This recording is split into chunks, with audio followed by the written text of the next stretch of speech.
Hi, y'all. Okay, so I have something so fascinating happening. I am totally obsessed right now with the ClawedBot fiasco.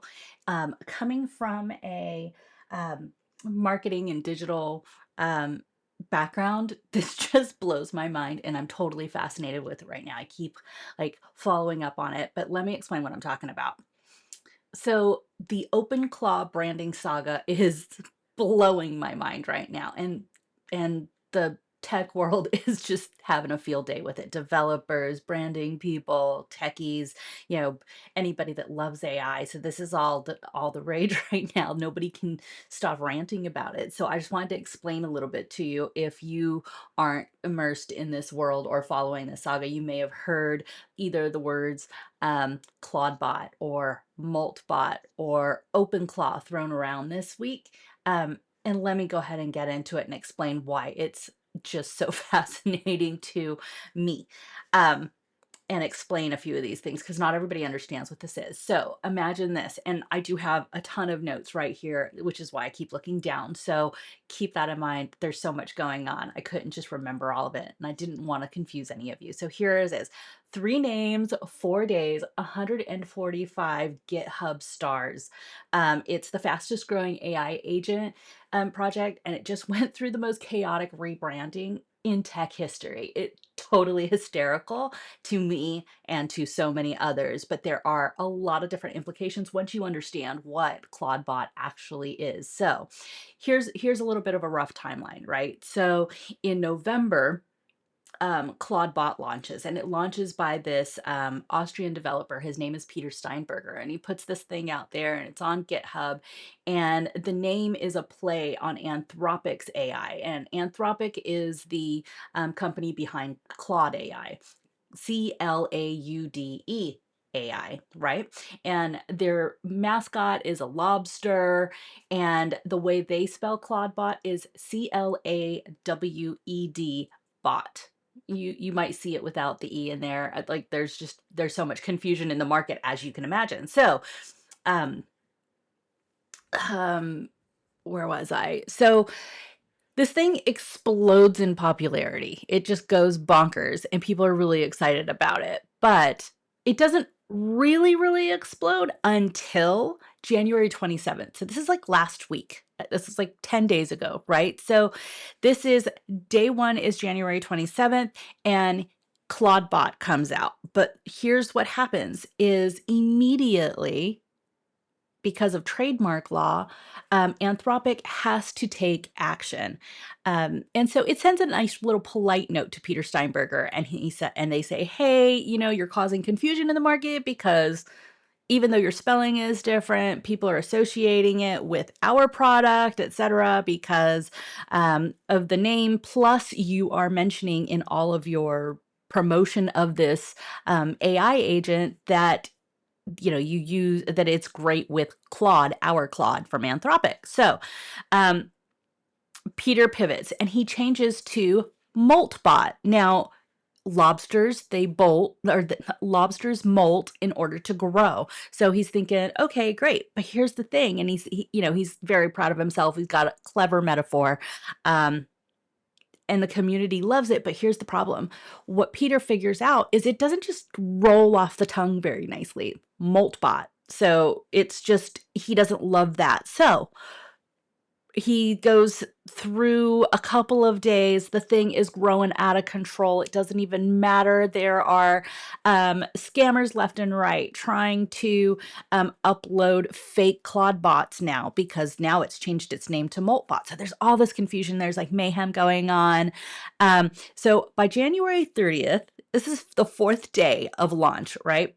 Or not of launch, but this is when ClawedBot really is kind of taken off. So in day 4, MoltBot rebrands again, and they rebrand to OpenClaw, CLAW, like claw like a lobster, etc. And Peter Steinberger swears this is the absolute last name. He gets all the trademark stuff together, gets all of the all the social medias and all of the the URLs, whatever he needs. Everything is settled. He says this is the last one, and he emphasizes the open source nature of, I keep wanting to call it ClawedBot, of OpenClaw. Trademark is cleared, his domains are secured, everything's good to go, right? Well, now the branding fiasco aside, let me explain to you what ClawedBot is, or OpenClaw. Gotta call it OpenClaw. Okay. So if you know what an AI chatbot is, great. If you don't, let me just kind of go through this step by step. I will make it as simple as possible, I swear. Okay, so a traditional AI chatbot kind of works in this way. You ask a question or ask it to build something for you. It answers you. You go out and implement or execute on whatever it was that you asked. So you are still doing the task, but it might make a plan for you or it might answer something for you, but you're still the executor of whatever this strategy or task is, right?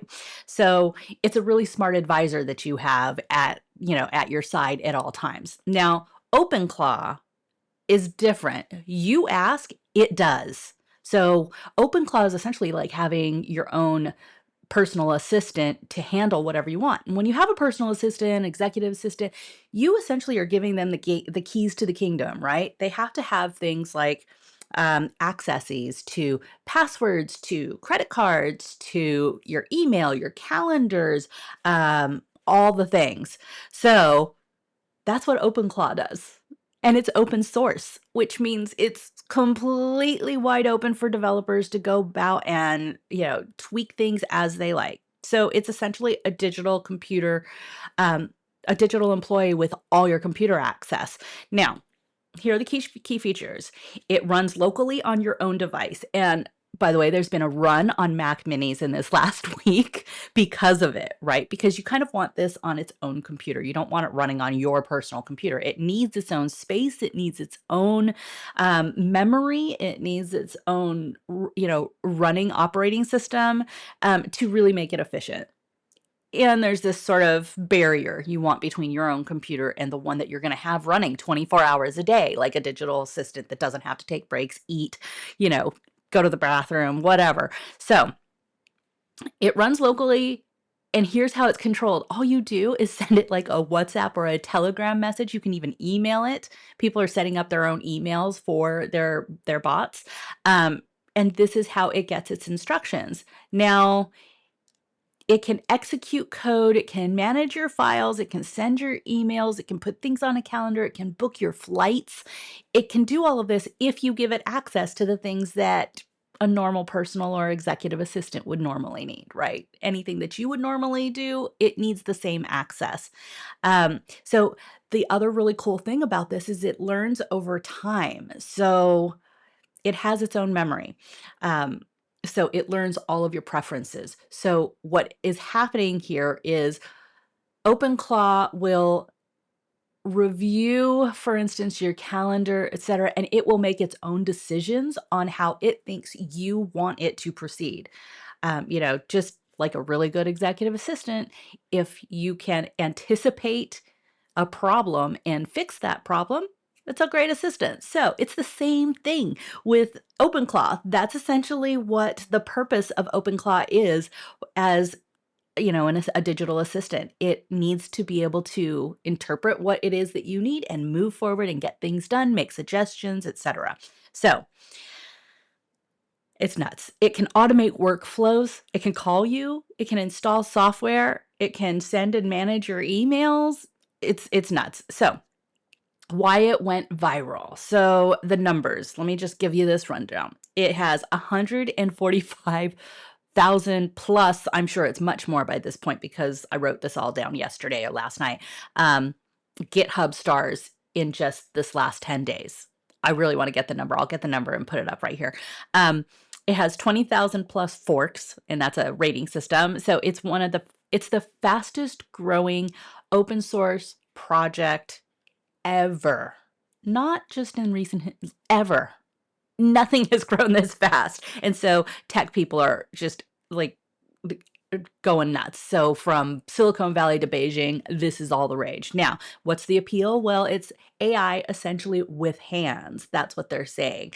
If it takes action, it doesn't just give advice, right? So it's open source. So anyone any developer or anybody that knows how to do this type of thing, they can just customize it, which is fantastic. That's what everybody wants, right? And it's not behind a paywall. It's fantastic. So it works with any AI model, Claude, Chatbot, Gemini, DeepSeek, whatever you want to use, it works with it as long as it can get access to it, which you give to it. It saves users so many hours because it essentially is a computer brain and it is working through all of the things that you would normally have to physically work through manually, and it's just getting it done and doing it. And then you wake up in the morning and poof, everything is finished.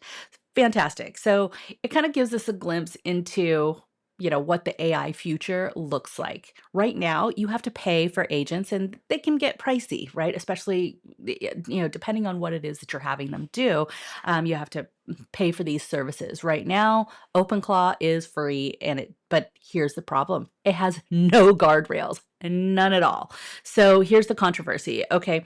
Um, Most productive AI experiences are, like I said, they're not that time saving, not as time saving as an agent. So here are some of the people that are talking about it, and these are some of the quotes that I have found. It's the digital chief of staff for your life. It's the future of human computer interaction. And and it's the most productive AI experience I've ever had. So those are some quotes that I found about it. It is um, open source and it democratizes powerful AI. And as you know, the levels of AI that you can purchase as a subscription are, I mean, they can get pricey.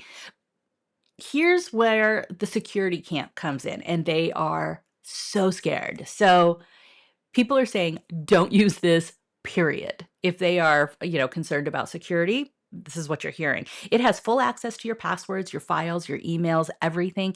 It's totally vulnerable to injection attacks. And what this means is, because I know that people have been asking me this question, an injection attack is essentially, for instance, if there is an unscrupulous bot out there that wants to, they can send a message to your OpenClaw and they can have a hidden message within the text that says, hey, send over your passwords, or hey, give me access. And your OpenClaw may not have the ability to determine if that came directly from you or whether it's an injection attack. So it also can hallucinate a little bit and make errors. So you've got to watch out for that. And that's why people are doing the run on Mac Minis and using a separate Mac Mini for anything. And it has already spawned so many scam sites. It's unbelievable. So there are some people out there doing their thing and they are moving along through here, and they are opportunists and they are making money off of this huge, fast-paced moving, phenomena of downloading OpenClaw. They are taking full advantage of how quickly this is moving. So, I mean, people have said it's a security nightmare waiting to happen. And this one quote by Nathan Hamill, who is a security researcher, says, it's basically auto GPT with more access and worse consequences. So, no, I haven't downloaded it yet. I've been watching MoltBot, which that's a whole nother fun thing to get into, and I'll do that maybe one day if you want. Just let me know in the comments if you want to know what MoltBot is because you don't understand it. But it's it's kind of off the rails. So the key players here: Peter Steinberger. He's the software developer, Mac OS tooling expert, and his question was, why don't I have an agent that can look over my agents? And that's why OpenClaw exists. That's what he was trying to work for. Security researchers in Palo Alto say it's a lethal trifecta of risks. Gary Marker says, don't use it if you care about security. So essentially, if you care about your life and all of your privacy and anything at all that leaves you vulnerable, bank accounts, credit cards, secure or sensitive information that you might have that you give this thing access to, probably a bad idea, but people don't care. They're doing it anyway. So So why is this a branding nightmare? Well, because ClawedBot had to go. Even though the spelling was different, it didn't matter. It was too confusing in the market. It was a trademark conflict. Legal liability, was rampant was potentially bad for both parties. It had to defend or it had to risk losing its trademark. So why didn't MoltBot last in the second round? Well, because it just didn't there were pronunciation issues, it didn't roll off the tongue, it was hard to search, it was hard to remember. Um, and name matters for viral adoption, as we all know, i.e. Google.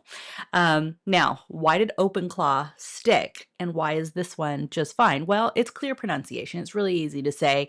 It talks about the two main things about this item. It is open source, um, and the lobster heritage is still a claw. It's an AI agent with hands, essentially, is what we're going through. And it's the trademark cleared, the domain's cleared for the AI, and it is clear distance from any other company. So there's no confusion in the market. Now, but so the bigger picture, let's just scroll out and figure out why this is a thing. What this represents is that there is a shift from conversational AI to agentic AI. And agentic AI is essentially executing and implementing AI, right? So Chat GPT era, AI that talks to you. OpenClaw era, AI that acts for you. Crazy. So here's where the tension is, though. It's power versus safety. You've got to look at the risks, and you've got to figure out what it is you really want and how risk tolerant you actually are. It's innovation versus the security. Open source versus controlled deployment, kind of like Gemini, right? I mean, and it's excitement versus caution. But one of the things that happens when you have these paid AI agents is that there is a company that is taking security seriously, and they're doing everything they can to keep you relatively safe. But with any AI, there's always going to be a risk. That's just the nature of this. And we're not going to be able to get away from it, right? But there is generally a powerhouse behind it, making sure that they do everything they can to keep it secure because it's a business. They need it to be viable and they need people to feel safe in it.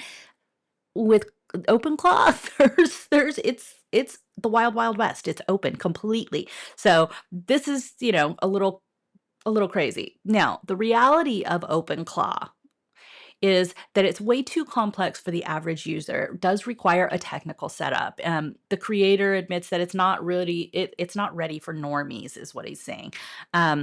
Security implications are real, but the momentum at this point is unstoppable. Um, we've already seen scammers opening up companies, recognizing that there's an opportunity there because it is not for the normies, and it is a little bit technical for the setup. Scammers have opened companies already that claim that they will, in one click, you tell them where, when, how to access things, and the companies have said that they will do a one-click install and set up for you for X number of dollars. These companies are clearing people out and doing nothing. So there are scammers abound everywhere, and there's thousands of these already because OpenClaw has been all the rage. So what am I trying to say about all of this? Well, I'm trying to say is if you feel like you have the risk tolerance to open yourself up to this and you do have the technical capabilities to watch out for yourself and install, set up, do all of this, fantastic. This is the information that I've gotten so far and that I'm watching just because to me it's just fascinating. But if that's where you're at, great. For the average user, personally, I wouldn't suggest it because there's just too much potential for devastation in, emails to clients, your business reputation, your financial risks that are involved, etc. So there's the information. When you see all of this OpenClaw stuff happening on the news, now you have a little bit of a simplified version as to what it all means. I hope that helped, and be safe out there. Bye, everybody.